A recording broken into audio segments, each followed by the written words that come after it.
On the morning of May 2nd, 1953, at approximately 9:30 a.m., Dr. Frank Olson, a 43-year-old biochemist employed by the U.S. Army's Special Operations Division at Fort Detrick in Frederick, Maryland, arrived at his office carrying a brown leather briefcase and a thermos of coffee his wife, Alice, had prepared for him that morning.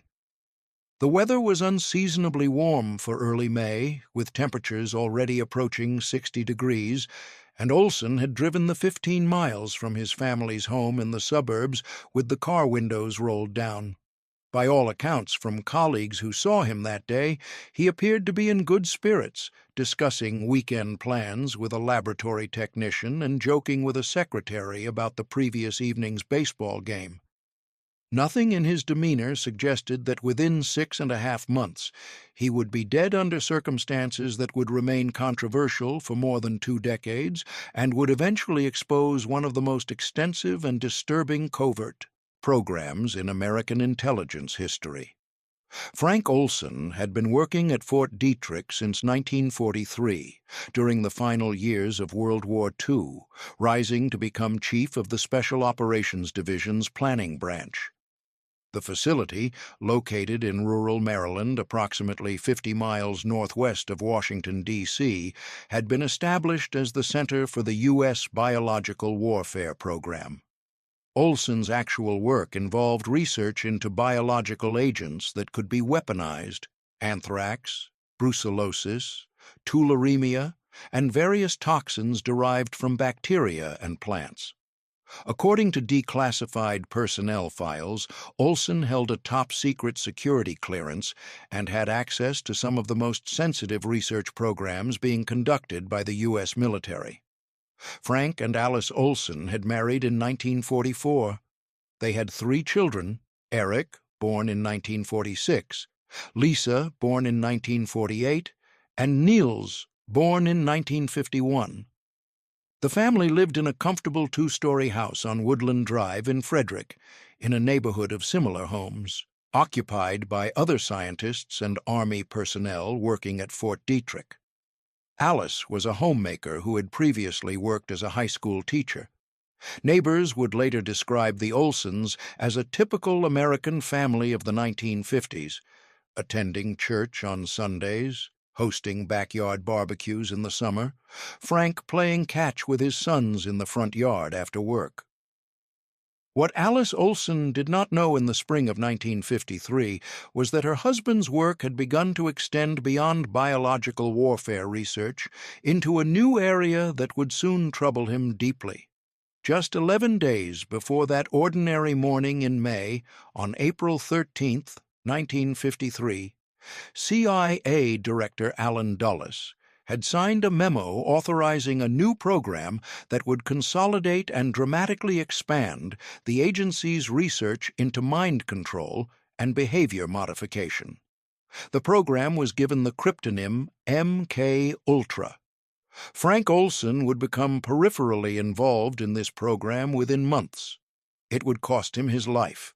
Frank Olson's death would remain hidden for more than 2 decades, concealed behind layers of classification and destroyed documents.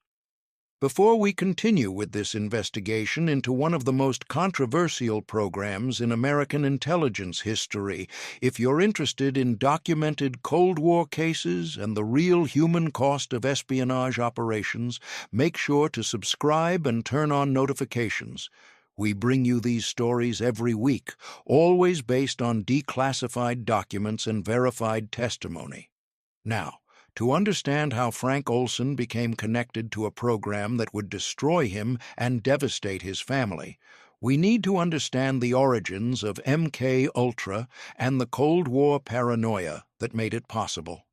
The origins of MK Ultra can be traced to the immediate post-World War II period and the emerging confrontation between the United States and the Soviet Union.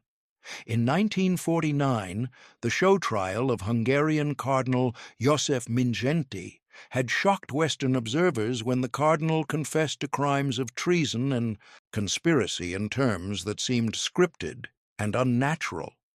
Similar confessions by other prisoners in Soviet-controlled territories raised disturbing questions. Had the Soviets developed techniques for controlling human behavior? Could they force prisoners to confess to crimes they had not committed? Could they turn enemy agents into double agents through some form of mental manipulation?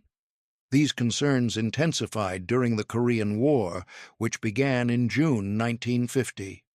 American prisoners of war held by North Korean and Chinese forces were making public statements denouncing the United States and praising communism in language that seemed inconsistent with their backgrounds and previous beliefs.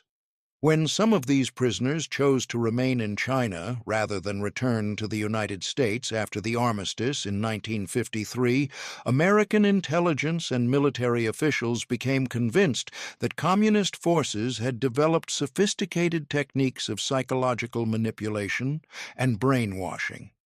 In this context, the CIA's Office of Scientific Intelligence had initiated a program called Bluebird in April 1951 with the stated objective of determining whether individuals could be conditioned to prevent information extraction through known interrogation methods.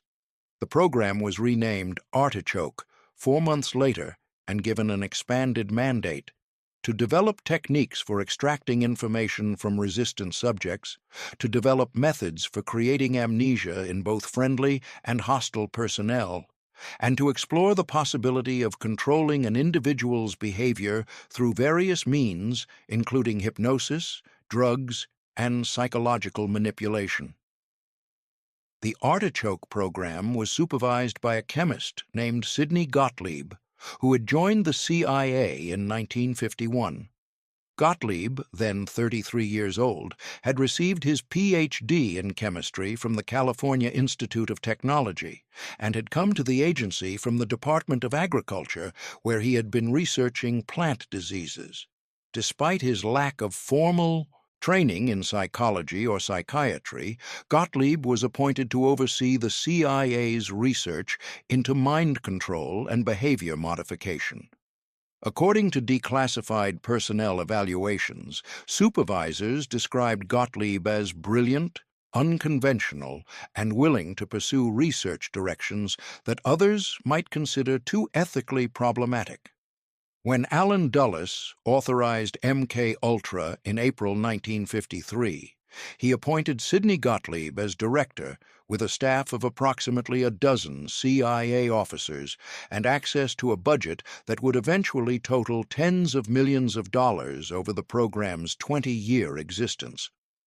The stated objectives of MK-Ultra, as outlined in the authorization memo, were extraordinarily broad: to investigate whether and how it was possible to modify an individual's behavior through covert means, to develop methods of activating the human organism by remote control, to develop a capability to produce amnesia for events occurring during the period of its effectiveness, to develop methods for establishing control over an individual by application of drugs administered through various means, to develop interrogation techniques, and to investigate the potential of using various drugs to enhance an individual's ability to withstand interrogation.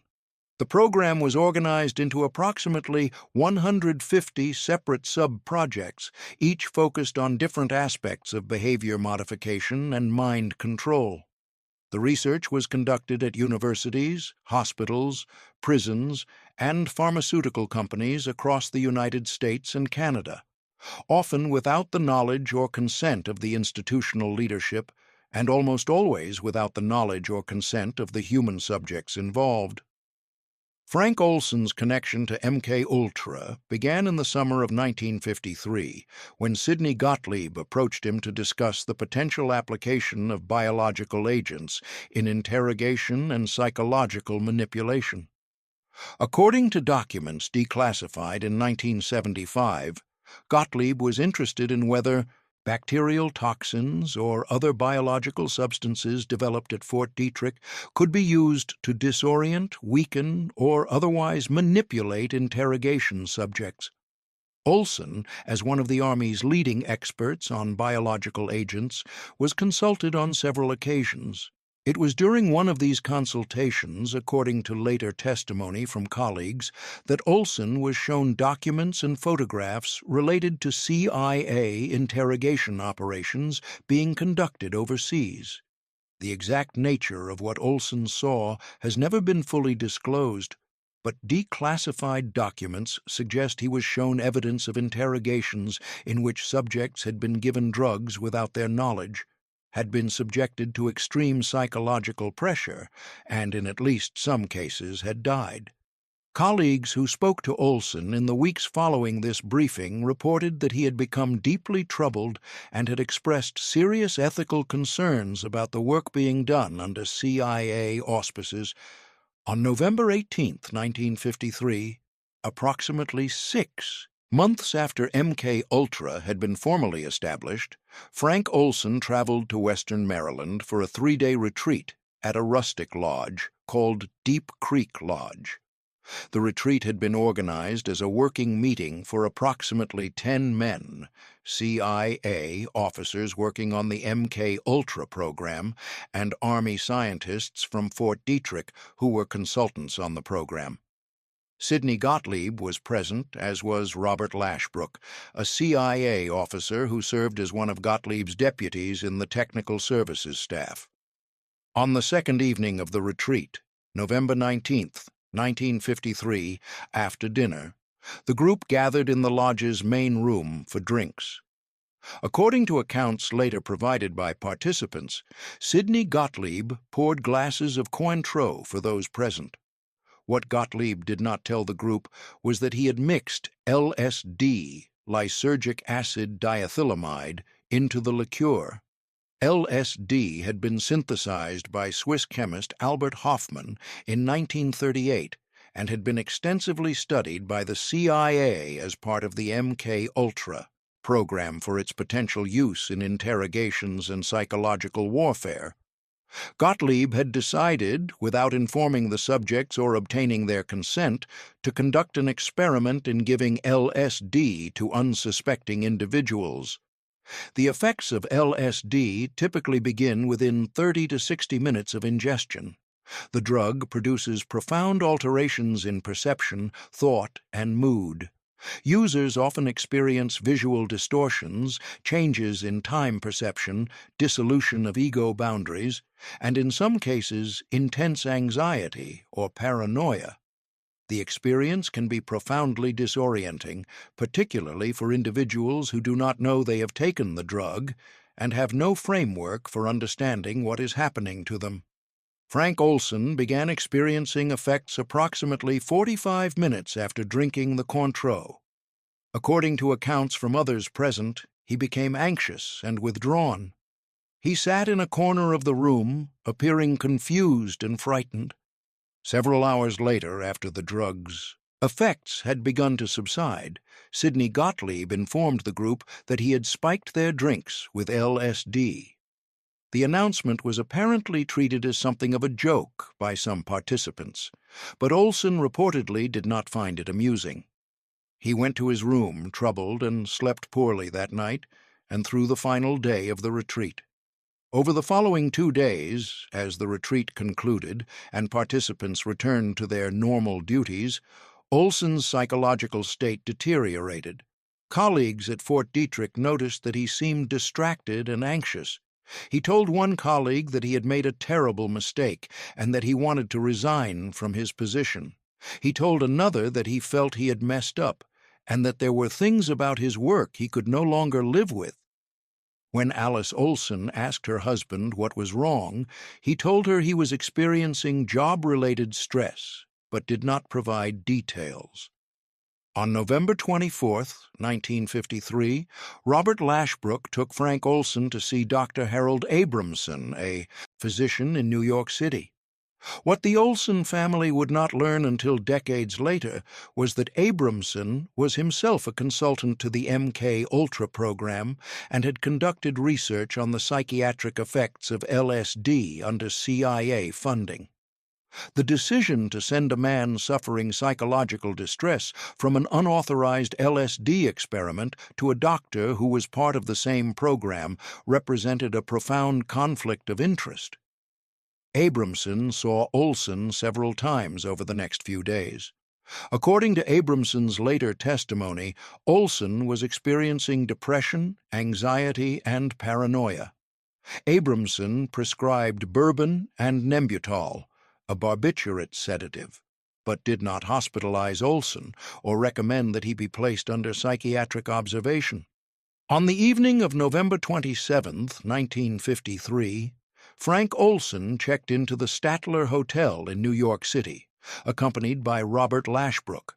They shared room 1018A on the hotel's 10th floor, a corner room with windows facing both south toward 33rd Street and west toward Dow, 7th Avenue. The room was furnished with 2 beds, a desk, a chair, and a small bathroom. Heavy curtains covered the windows. Outside, the temperature had dropped into the 30s, and a light rain was falling. According to the account Lashbrook would later provide to authorities, he went to bed around midnight while Olsen remained awake, sitting in a chair. Lashbrook said he fell asleep shortly after midnight. Sometime in the early morning hours of November 28th, Lashbrook said he was awakened by a loud crash and the sound of breaking glass. He looked toward the window facing 33rd Street and saw that the shade was flapping and that Frank Olsen was gone.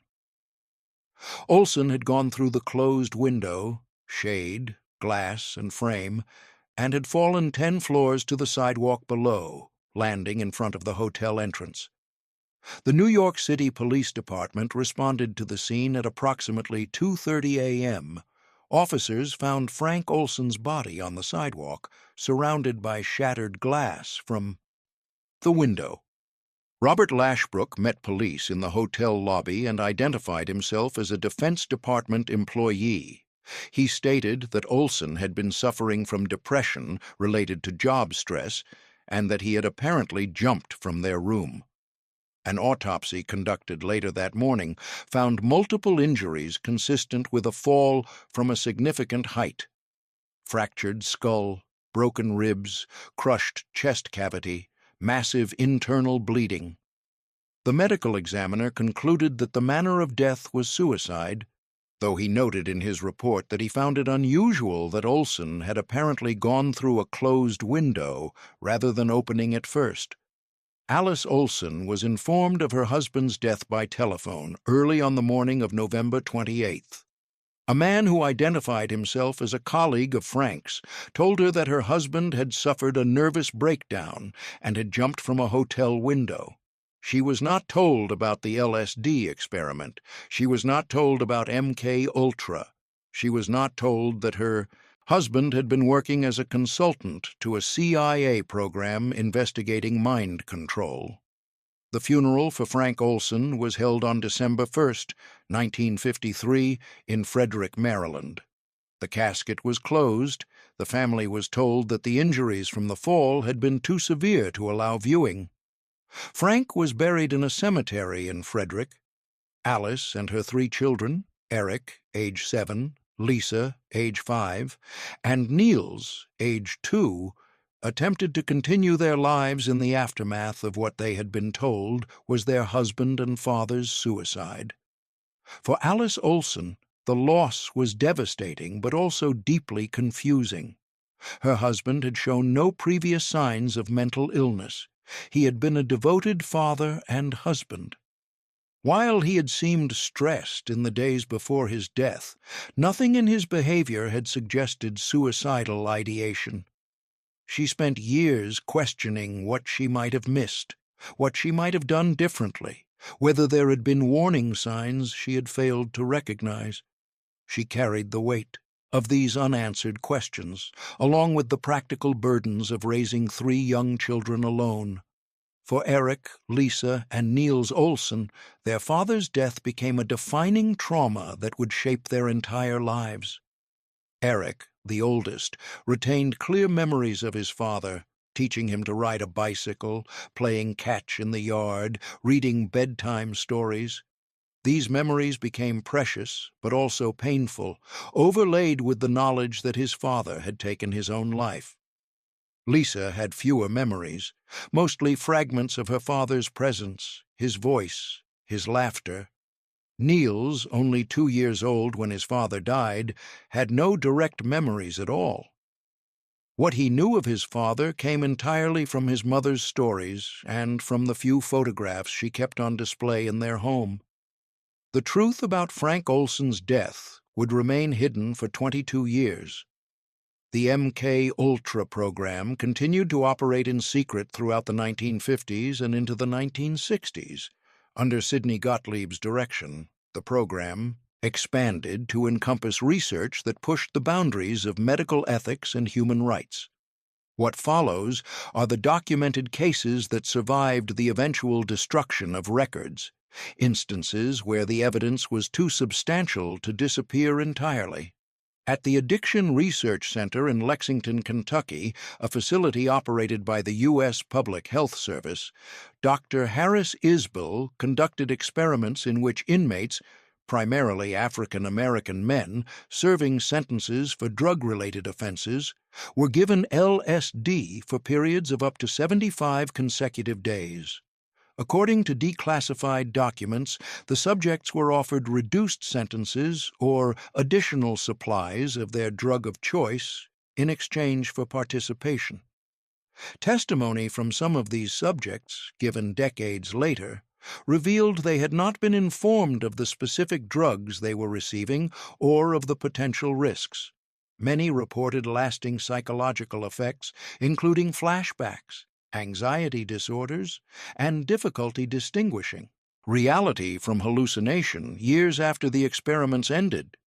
At McGill University's Allen Memorial Institute in Montreal, Dr. Donald Ewan Cameron conducted experiments under MK Ultra Subproject 68 that would eventually become the program's most notorious legacy. Cameron, a Scottish-American psychiatrist who had served as president of the American Psychiatric Association, believed that mental illness could be treated by erasing existing memories and rebuilding the psyche from a blank slate. Under CIA funding received between 1957 and 1964, Cameron developed a technique he called psychic driving, in which patients would be placed in drug-induced comas for periods of up to several weeks, subjected to massive electroshock treatments at voltages far exceeding standard psychiatric practice, and exposed to repeated playing of recorded messages through speakers placed under their pillows. Cameron's patients, many of whom had sought treatment for relatively minor conditions like anxiety or postpartum depression, would emerge from treatment unable to remember basic information about their lives. Some could not remember their names, recognize their families, or perform basic self-care tasks.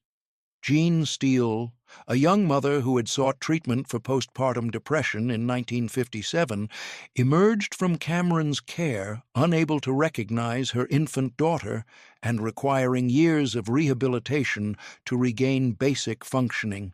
Velma Orlikow, wife of a Canadian member of Parliament, was reduced to the mental state of a young child, unable to read, write, or care for herself. Mary Morrow, treated for anxiety, forgot her entire life history and had to be taught to eat, dress, and use the toilet. The treatments destroyed dozens of lives and caused immeasurable suffering to patients and families. The CIA's involvement in Cameron's research would not become public until 1977. At Holmesburg Prison in Philadelphia, Dr. Albert Klegman conducted experiments in which inmates were exposed to dioxin and other chemical agents to test their effects on human tissue. While not formally part of MK Ultra, these experiments were conducted during the same period and reflected similar ethical failures. Kligman would later state in an interview that when he first entered the prison, he saw rows of inmates and thought, "All I saw before me were acres of skin." The prisoners, predominantly poor men and men of color, were paid small amounts of money to participate in experiments that sometimes left permanent scarring and health problems. At Ionia State Hospital in Michigan, researchers conducted experiments on patients with terminal cancer, giving them LSD and other hallucinogens to study the drug's effects on people facing imminent death. The patients were not told they were participating in CIA-sponsored research. At the New York State Psychiatric Institute, experiments with electroconvulsive therapy were administered at voltages far exceeding standard psychiatric practice.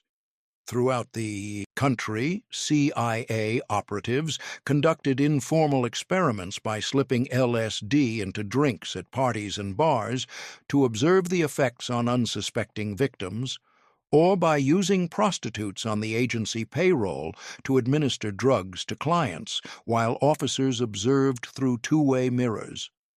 The common thread through all these experiments was the use of vulnerable populations: prisoners, mental patients, drug addicts, hospital patients, people with limited ability to refuse participation or to report abuse. The second common thread was the absence of informed consent.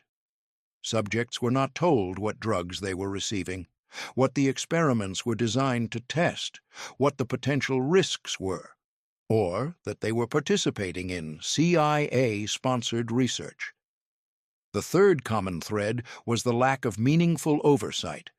The program operated with extreme secrecy, known to only a small number of officers within the CIA and hidden entirely from congressional oversight committees. Throughout the 1950s and early 1960s, MK-Ultra operated with virtually no accountability. The justification for this extreme secrecy was national security. CIA officials, including Director Allen Dulles and his successors John McCone and Richard Helms, believed that the Soviet Union and Communist China were conducting similar research and that the United States could not afford to fall behind. Declassified documents show that senior CIA officials were aware that the research raised serious ethical and legal questions, but they concluded that these concerns were outweighed by the national security imperative. In 1963, CIA Inspector General John Ehrman conducted an internal review of MK-Ultra. In response to concerns raised by some officers about the program's lack of oversight and its potential legal vulnerabilities, Ehrman's report, completed in July 1963, noted that MK-Ultra involved testing of materials on unwitting U.S. citizens and that the concepts involved in manipulating human behavior are found by many people both within and outside the agency to be distasteful and unethical. The report recommended better documentation and more careful legal review of proposed experiments, but it did not recommend terminating the program. The MK-Ultra program began to wind down in the mid-1960s. By that time, Sidney Gottlieb and other program leaders had concluded that the original objectives, particularly the goal of developing reliable methods for controlling human behavior, were probably unattainable. LSD and other psychoactive drugs could certainly alter consciousness and behavior, but they did so in unpredictable ways that made them unsuitable for operational use. Hypnosis had proven less effective than hoped. Various approaches involving electromagnetic radiation, ultrasound, or surgical intervention in the brain had not produced practical results. In 1964, Sidney Gottlieb was reassigned to other duties within the CIA. MK-Ultra continued under other leadership, but with reduced scope and budget. By 1967, most active research had been terminated. The program was officially ended in 1973, the same year that Richard Helms stepped down as CIA director. Then, on January 31, 1973, Richard Helms made a decision that would have profound consequences for historical accountability. He ordered that all MK-Ultra records be destroyed. According to later testimony, Helms believed that the documents posed a security risk and that destroying them would protect the individuals who had participated in the program. Officials at CIA headquarters gathered boxes of documents, budget records, research proposals, progress reports, correspondence, experimental data, and fed them into industrial shredders. The destruction was systematic and thorough. The intent, according to testimony from Helms and other officials, was to prevent the research from becoming public. The destruction was not illegal at the time it was conducted, as the documents were classified, and the CIA had authority to dispose of classified materials according to its own retention policies.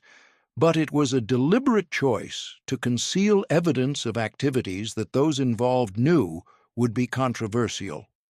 For more than 22 years after Frank Olsen's death, the truth remained hidden. Then, in June 1975, everything changed.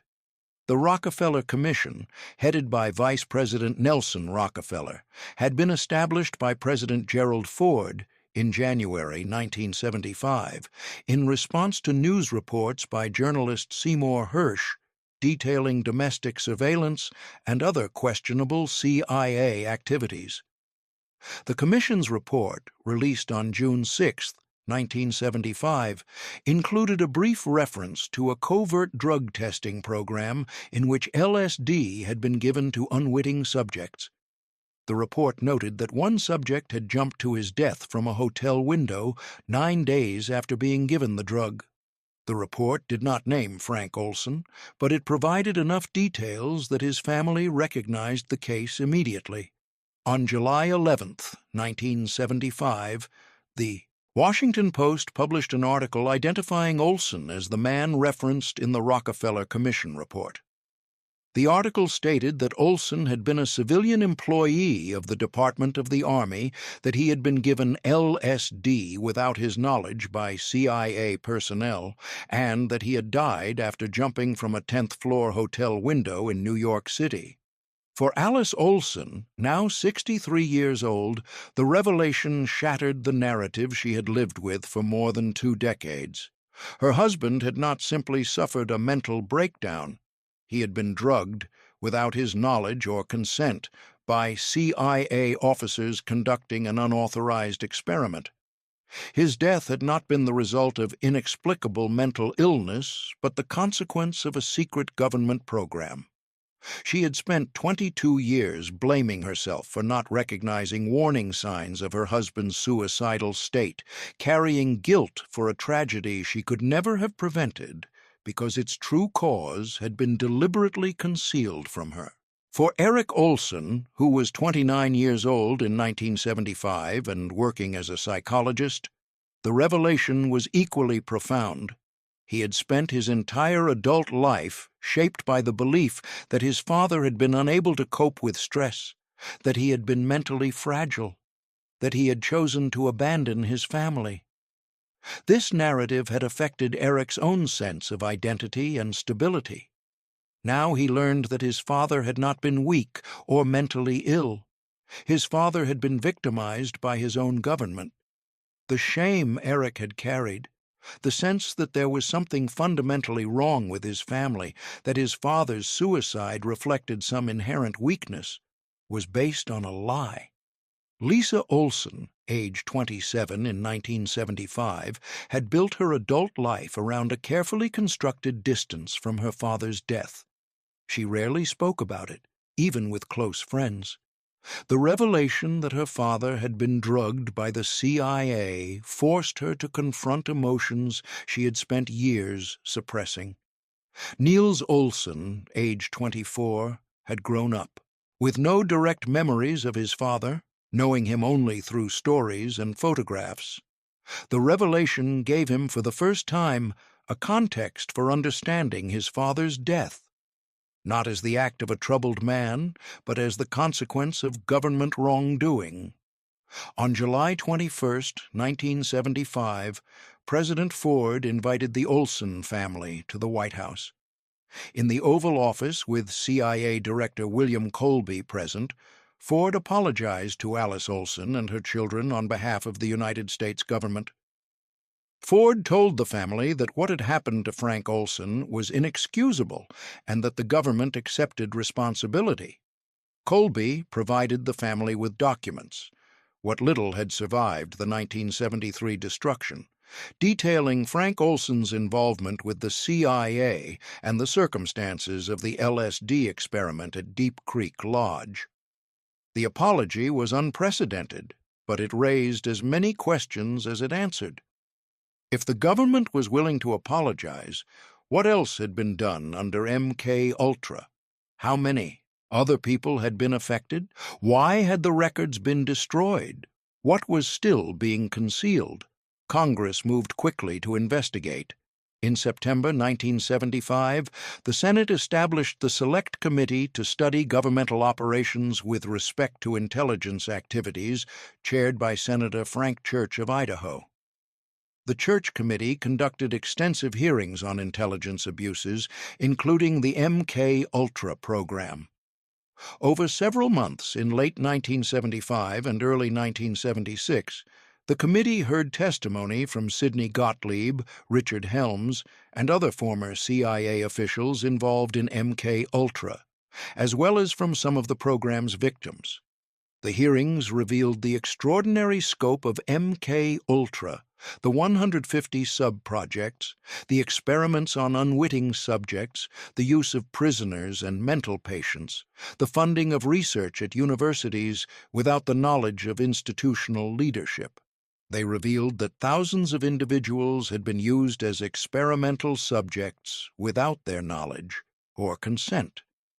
They revealed that the CIA had destroyed most of the program's records in 1973, making it impossible to determine the full extent of the research or to identify all the individuals who had been affected. Sidney Gottlieb, testifying before the Church Committee in 1975, defended the program. He stated that the research had been conducted in good faith, that those involved believed they were serving their country, and that the Cold War context made such research necessary to counter Soviet capabilities. When pressed on the ethics of experimenting on unwitting subjects, Gottlieb argued that the potential benefits to national security outweighed individual concerns and that those involved had operated within the authorities granted to them by their superiors. Richard Helms, testifying about his decision to destroy the MK Ultra records, stated that he had acted to protect sources and methods and to shield individuals who had participated in classified programs. He acknowledged that the destruction made historical accountability more difficult, but maintained that it had been the right decision given his responsibilities as CIA director. In response to the revelations, Congress passed legislation establishing new oversight procedures for intelligence activities. The CIA issued new guidelines prohibiting human experimentation without informed consent. President Ford issued an executive order banning CIA involvement in assassination plots and requiring stronger oversight of covert operations. These reforms represented an acknowledgment that intelligence agencies, operating in secrecy with minimal oversight, had engaged in activities fundamentally at odds with democratic values and basic ethical principles. In 1976, Congress passed a private bill awarding the Olsen family $750,000 in compensation for Frank Olsen's death. Alice Olsen accepted the compensation and signed a settlement agreement that included a provision releasing the government from further legal liability. The family believed, based on the information provided by the CIA and on the findings of the Church Committee, that they now knew the complete truth about what had happened to Frank Olsen. But Eric Olsen was not satisfied. As he studied the documents provided by the CIA and read the transcripts of the Church Committee hearings, he found inconsistencies and gaps that troubled him.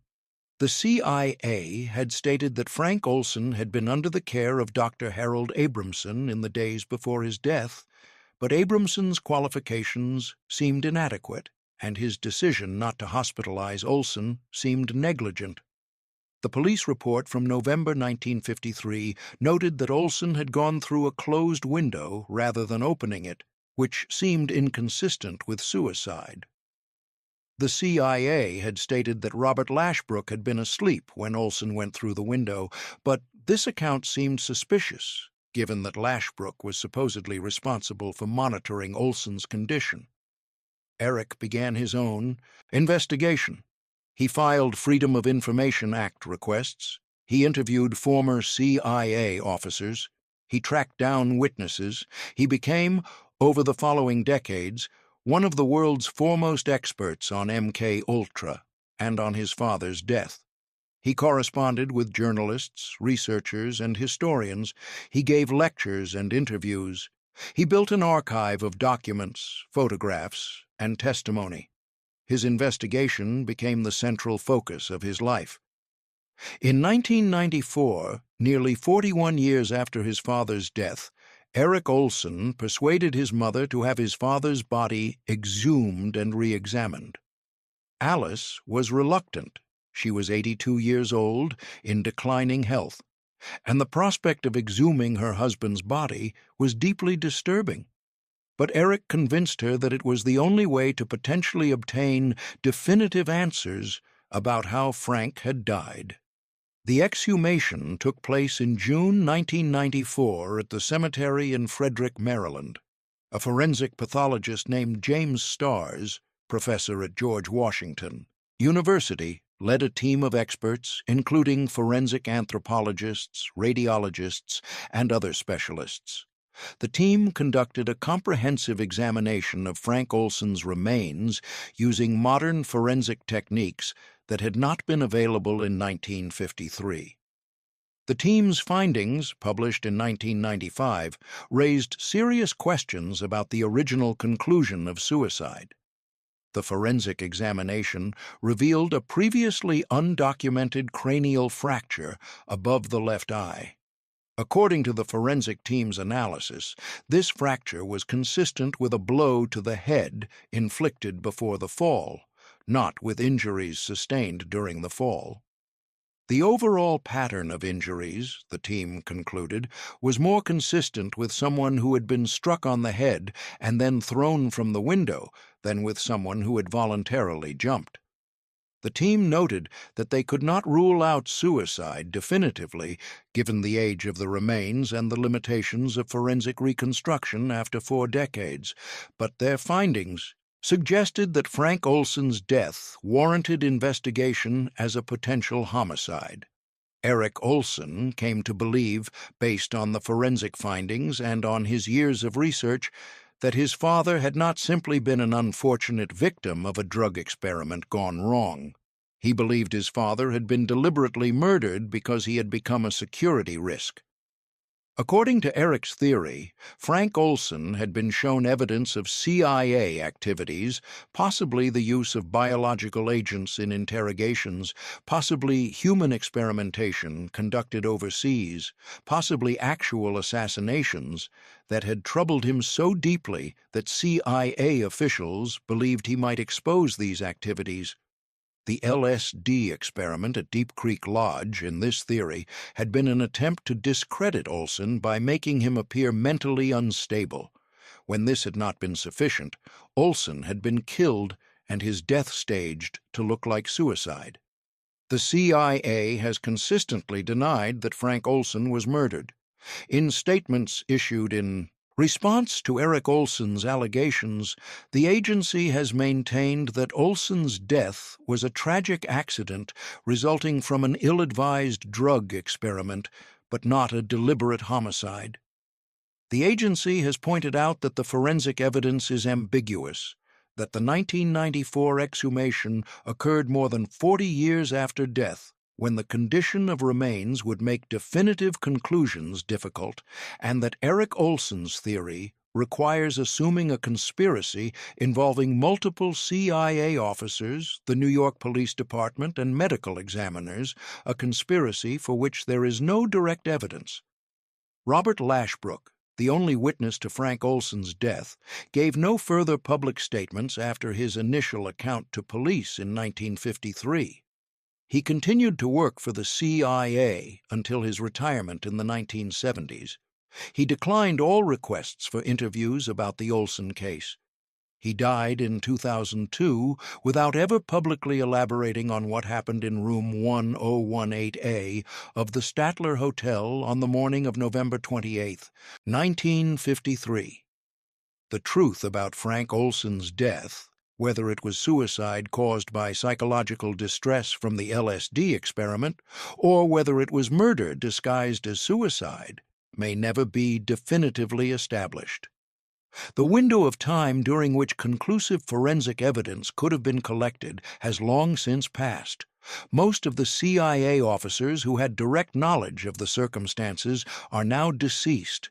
What is certain is that Frank Olsen's death, whether suicide or homicide, was a direct consequence of his involvement with MK-Ultra, and that his family paid a terrible price for a government program conducted without their knowledge, without meaningful oversight, and without regard for basic ethical principles. Alice Olsen lived until 1993, dying at age 81 without ever learning the full truth about her husband's death. She spent nearly 40 years believing her husband had committed suicide, then learned in 1975 that he had been drugged by the CIA, then spent her final years uncertain whether he had been murdered. The question she had asked herself since December 1953, what she might have done differently to prevent her husband's death, had no answer because the actual circumstances had been concealed from her. She died still carrying the weight of guilt for a tragedy that had never been her fault. Lisa Olsen became a teacher like her mother. She married and had children of her own. According to later interviews, she found it difficult to talk about her father's death and generally avoided the subject. The 1975 revelation that her father had been drugged by the CIA had answered some questions but raised others. She struggled to reconcile the different narratives. The loving father she barely remembered, the man who had supposedly committed suicide, the victim of a government experiment, possibly a murder victim. She chose to focus on her own family and her work, building a life separate from the tragedy that had defined her childhood. Niels Olsen became a dentist. In interviews given in later years, he described feeling disconnected from his father in a way that was different from how people typically feel about deceased parents. His father was an absence, a mystery, a source of pain for his mother and siblings, but not a real person he could remember or grieve in any normal way. The revelation about MK-Ultra gave him a framework for understanding his father's death, but it could not give him back the memories he never had. Eric Olson devoted more than 40 years to investigating his father's death. He never married, did not have children, and made the investigation the central focus of his adult life. He filed hundreds of Freedom of Information Act requests, conducted hundreds of interviews, and traveled repeatedly to sites connected with his father's work and death. As of 2024, now in his late 70s, Eric continues to seek accountability for what happened to his father, though most of the principals are deceased and most of the evidence was destroyed half a century ago. The broader legacy of MK-Ultra extends far beyond the Olsen family. Patients of Dr. Donald Ewan Cameron at McGill University's Allen Memorial Institute eventually came forward to seek justice.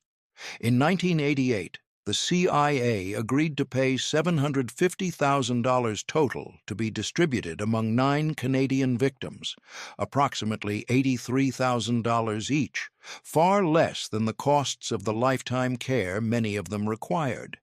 The Canadian government established a compensation program that provided payments of up to 100,000 Canadian dollars to victims who could demonstrate they had been subjected to Cameron's treatments.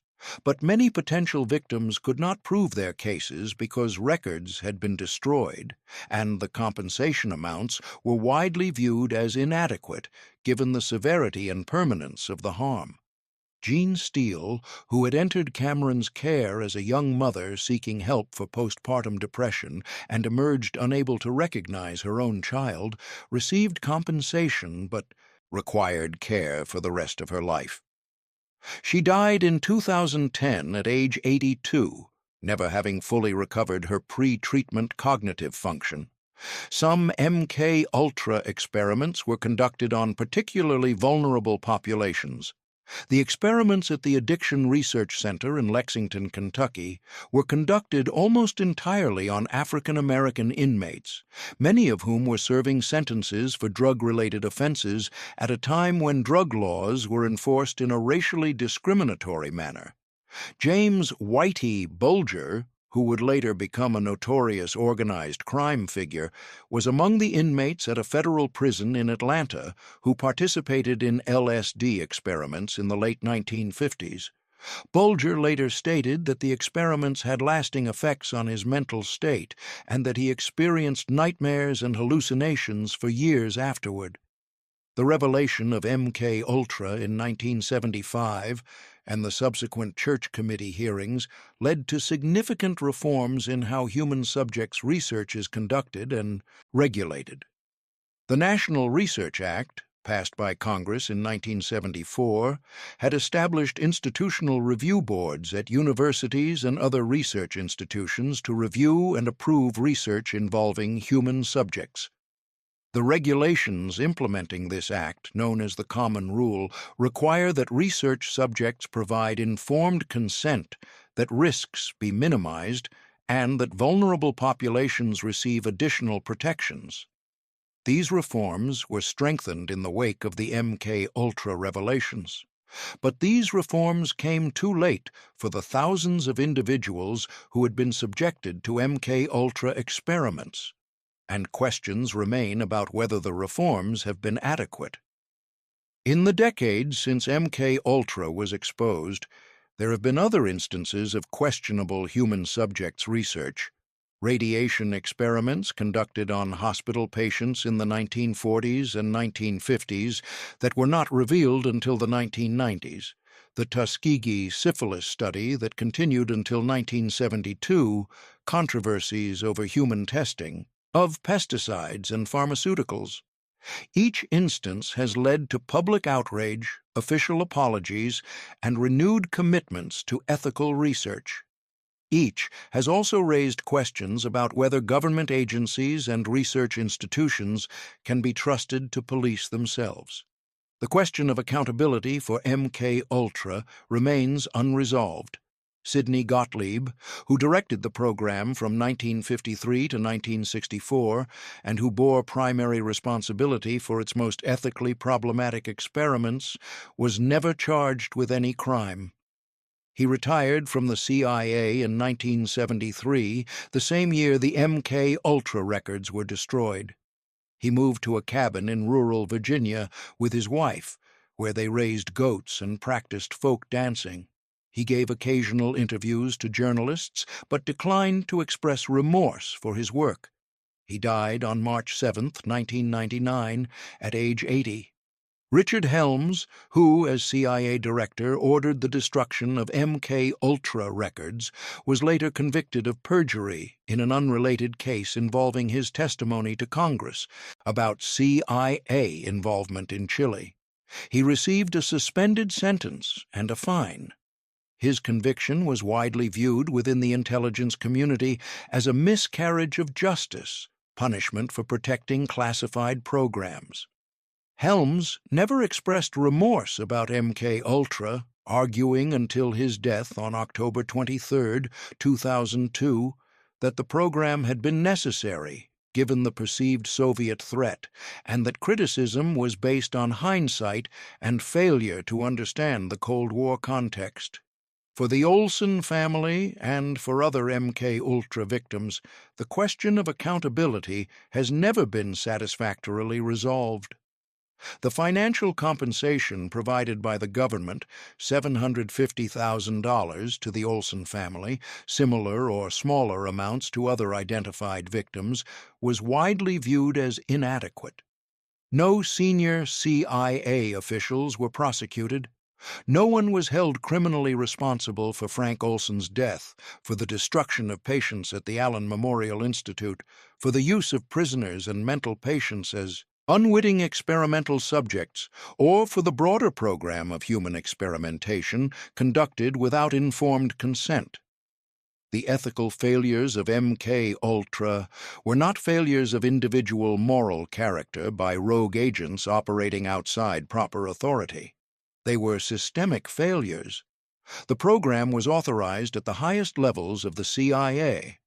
It was reviewed, if inadequately, by the agency's Inspector General. It was conducted with the knowledge and implicit approval of multiple CIA directors. It continued for 20 years across multiple presidential administrations without effective oversight from Congress or any other external authority. The common defense offered by those involved, that the research was necessary to counter Soviet capabilities, that those involved were patriots doing their duty, that the Cold War context made such research justifiable, raises profound questions about when, if ever, national security concerns can justify treating human beings as experimental, subjects without their knowledge or consent. The fact that the Soviet Union may have been conducting similar research does not make American research ethical. The fact that CIA officers believed they were serving their country does not absolve them of responsibility for the harm they caused. The fact that senior officials authorized the program does not make the program morally acceptable. The destruction of documents in 1973 represents a particularly troubling aspect of the MK Ultra legacy. Richard Helms's decision to destroy the records was legal under CIA policies at the time, but it was a deliberate choice to conceal evidence of activities that those involved knew would be controversial. It was a choice that prioritized institutional protection over accountability and truth. It was a choice that made it impossible to provide complete answers to victims and families, impossible to hold specific individuals accountable for specific acts, impossible to learn all the lessons that history might have taught. In the absence of complete documentation, what remains are fragments, financial records that survived because they were misfiled in budget archives, testimony from congressional hearings, interviews with participants and victims, forensic examinations conducted decades after the fact. From these fragments, a picture emerges of a program that operated in secret, without meaningful oversight, conducting experiments that violated basic ethical principles and that caused lasting harm to individuals who had not consented to be part of any experiment. The broader question raised by MK Ultra is how democratic societies can maintain security while also maintaining accountability and respect for individual rights. Intelligence agencies must operate with some degree of secrecy to be effective, but secrecy without oversight creates opportunities for abuse. The Cold War context provided a rationale for exceptional measures, but accepting that rationale without limit means accepting that anything can be justified in the name of national security. The legacy of MK Ultra extends into contemporary debates about intelligence activities. When revelations emerged about enhanced interrogation techniques used by the CIA after September 11, 2001, critics drew explicit parallels to MK Ultra. When Edward Snowden revealed the scope of NSA surveillance programs in 2013, some observers noted that these programs operated with minimal oversight, much as MK Ultra had. When debates arise about facial recognition technology, predictive policing algorithms, or other applications of new technologies to intelligence and law enforcement, the history of MK Ultra serves as a reminder of what can happen when powerful institutions are granted broad authorities to operate in secrecy. The reforms that followed the 1975 revelations strengthened congressional oversight, executive orders limiting certain types of activities, regulations protecting human research subjects, greater transparency about historical programs represented an attempt to balance security and accountability.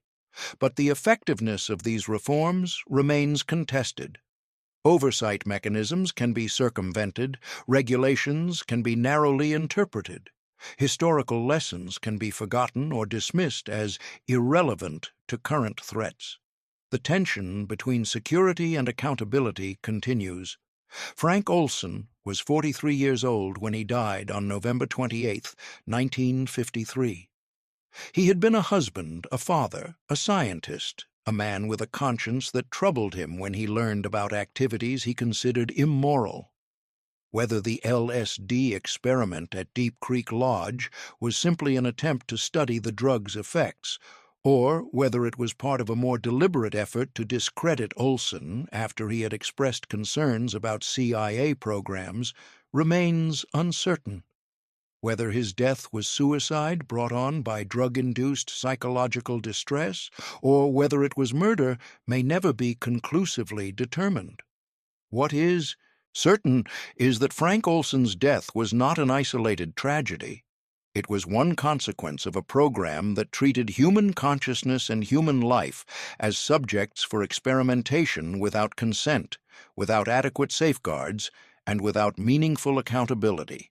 The program destroyed lives, damaged families, and violated fundamental ethical principles in the name of national security. The consequences rippled outward through years and generations.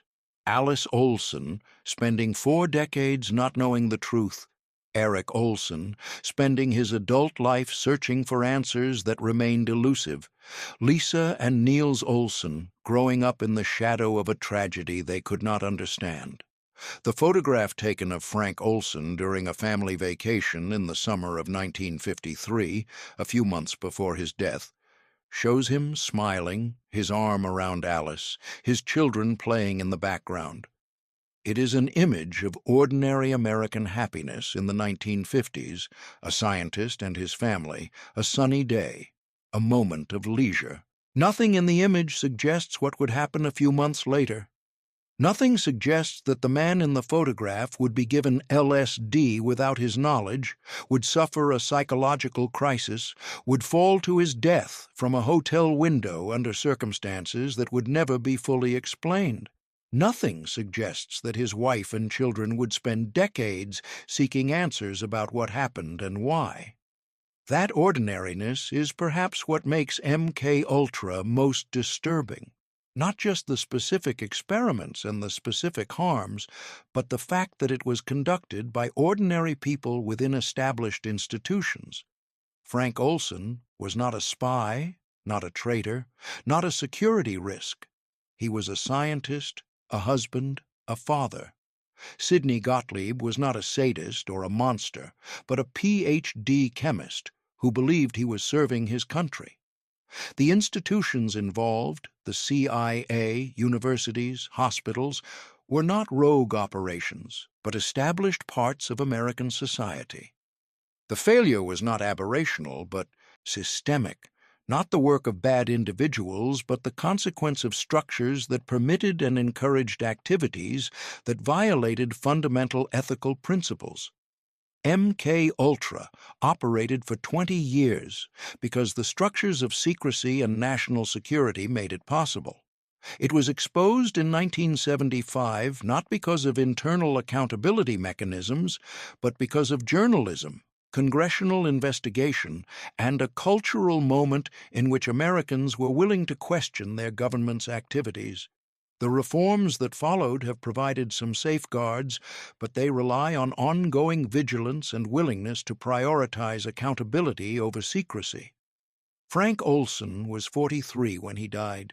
He never knew that his death would eventually expose one of the most extensive and disturbing programs in American intelligence history. He never knew that his family would spend decades seeking the truth about what happened to him. He never knew that his name would become synonymous with the human cost of secret government programs conducted without accountability. In his final confused and terrified hours in that hotel room, he knew only fear and confusion, not knowing that what had been done to him was not his fault, not knowing that the psychological torment he was experiencing was the result of a drug administered without his consent as part of an experiment he had never agreed to participate in. The documents that might have told his story completely were destroyed. The witnesses who might have provided clarity are nearly all deceased. What remains is a photograph of an ordinary man, a fractured family, and the knowledge that sometimes the most important truths are the ones institutions work hardest to conceal.